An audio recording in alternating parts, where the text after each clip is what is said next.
काही दिवसापूर्वी एका कुटुंबातील चौघांनी कलिंगड खाल्ले म्हणून त्यांचा मृत्यू झाला.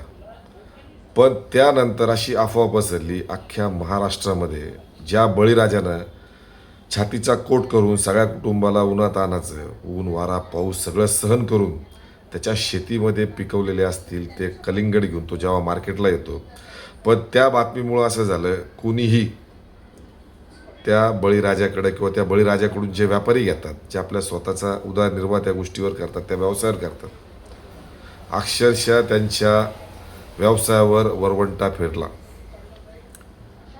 आता फॉरेन्सिक लॅबमध्ये जेव्हा सगळं चेक करण्यात आलं की त्यांचा मृत्यू कसा झाला, काही वेळापूर्वीच आत्ता बातमीमध्ये समजलं.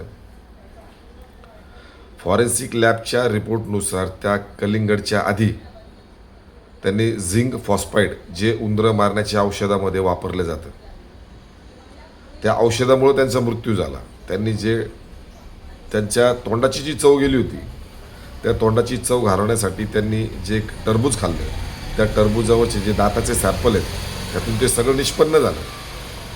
मग अशा पद्धतीनं त्या बातम्या त्यावेळेस खऱ्या अर्थानं कुठली शहानिशा न करता त्या बातम्या त्यावेळेस आल्यात. पण त्याचा विपरीत परिणाम बळीराजावर किती झाला. बळीराजाकडून जे छोटे छोटे व्यापारी कलिंगड घेतात आणि बाजारपेठेत जाऊन विकतात, त्यांच्यासुद्धा व्यवसायावर वरवंटा फिरला. अक्षरशः आजही टरबूज त्यांना फेकून द्यावे लागलेत. टरबूज विकत घेण्यासाठी कोणीही त्या टरबूजवाल्यांकडे गेलं नाही. आज खऱ्या अर्थानं त्या लोकांची उपासमार झाली आहे. मग ती चुकीची बातमी त्यावेळेस बातमी देण्याची घाई का केली. एकाच कुटुंबातले 4 जण मारतात, अशी लगेच बातमी देण्याची घाई का केली. कदाचित ते आत्महत्या करू शकतात, त्यांचा घातपात होऊ शकतो.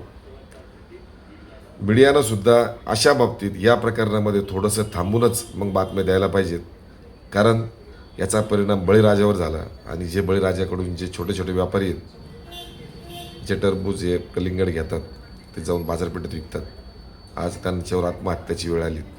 याला जबाबदार कोण. जय हिंद, जय महाराष्ट्र, जय संविधान.